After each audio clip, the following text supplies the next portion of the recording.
নাকি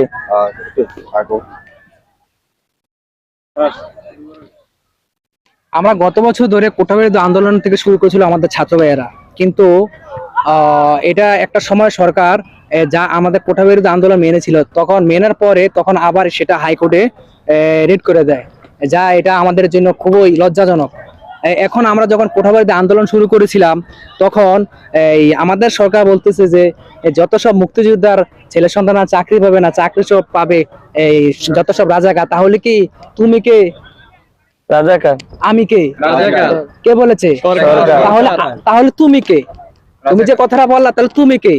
আমি কে? সে একজন রাজাকার। হ্যাঁ, সে একজন রাজাকার। তাই আমাদের ভাই বোনেরা এই কথাটা মানতে পারে নাই। এর জন্য আমি মনে করি এর জন্য সবচেয়ে দায়ী গভর্নমেন্ট সরকার, শেখ হাসিনা ফ্যাসিবাদী সরকার। কারণ ওর কারণে আজকে আমাদের বাংলাদেশ এই অশৃঙ্খলা পরিণত হচ্ছে। এটা দায় সর্বোচ্চ সরকার দায় নিতে হবে। এই মাফিয়া সরকারের কথা তুমি কিছু বলো। আসসালামু আলাইকুম। আমাদের দূরপ্রবাসী ভাই বোনেরা, দীর্ঘদিন ধরে বাংলাদেশের মধ্যে আমাদের ছাত্র ভাইয়েরা লাঞ্ছিত হচ্ছে এবং অনেক ভাইদের শহীদ করে দেওয়া হয়েছে। ভাই কি বলবো, দুঃখের কথা, গায়ের পশম গুলা হারিয়ে যায়। কারণ মোবাইলের মাধ্যমে আমরা ধর দেশে যাইতে পারি না, আমরা মোবাইলের মাধ্যমে দেখি, সবগুলো খবর দেখতে পারি না। এখন বর্তমানে বাংলাদেশের মধ্যে ইন্টারনেট বন্ধ করে দেওয়া হয়েছে, কিন্তু আমরা এই দূর প্রবাসে যারা আছি, আপনারা দেখতে পাচ্ছেন, সবকিছুই দেখছেন। কিছুক্ষণের মধ্যেই আমাদের ইন্টারনেট বন্ধ করে দেওয়া হয়েছে। 2 দিন হয়ে গেছে ইন্টারনেট বন্ধ করে দেওয়া হয়েছে। আমাদের বাড়ির মধ্যে যোগাযোগ করতে পারতেছি না, বহুত কষ্ট হচ্ছে ভাই। আমাদের পরিবারের সাথে কোনো আলাপ আলোচনা হচ্ছে না। আমরা কিভাবে এত কষ্ট সহ্য করি? সারাদিন অক্লান্ত পরিশ্রমের পরে যখন দেখি পরিবারের সাথে কথা বলতে পারি না, সবারই খারাপ লাগে।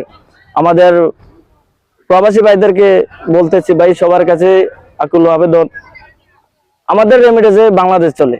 প্রবাসীরা রেমিটেন্স পাঠায় বিদায় বাংলাদেশের চাকা সচল আছে। আমরা সবাই এটা প্রতিজ্ঞা করি যে আমরা আগামী 2-3 মাস বাংলাদেশে রেমিটেন্স পাঠাবো না। আমরা রেমিটেন্স পাঠাবো না, বাংলাদেশে রেমিটেন্স পাঠাবো না, কারণ আমাদের রেমিটেন্স দিয়ে আমাদের ভাইদের বুকে গুলি চালানো হচ্ছে। সরকার কাদের টাকায় চলছে? আমাদের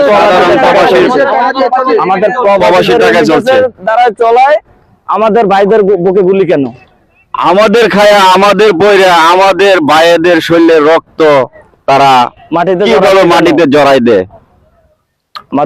বাংলাদেশ শিক্ষা, এই যে পুলিশ, তারা আকুল আবেদন কি কোন স্কুলে পড়ালেখা করছে? আমার প্রবাসী তারা তো ছাত্র ছিল, তারা তো অরিজিনাল ছাত্র নয় ভাই, তারা হচ্ছে আপনার ওয়ান পাস না হইলে একটা যুবকের কিভাবে নির্মম ভাবে 4 টাকা গুলি দিয়ে সেরা নিহত করে দেয়। আমি আমার প্রবাসী ভাইদের কাছে অনুরোধ করতেছি, ভাই যে যেখান থেকে পারেন প্রতিবাদ করেন। আমাদের এখনই সময় প্রতিবাদ। ছাত্র ভাইদেরকে আমরা উদ্দেশ্য করে বলতেছি, বাইরে তোমরা এগিয়ে যাও, আমরা প্রবাসী তোমাদের সাথে আছি, আমরা থাকবো, সব সময় তোমাদের কাছে থাকবো।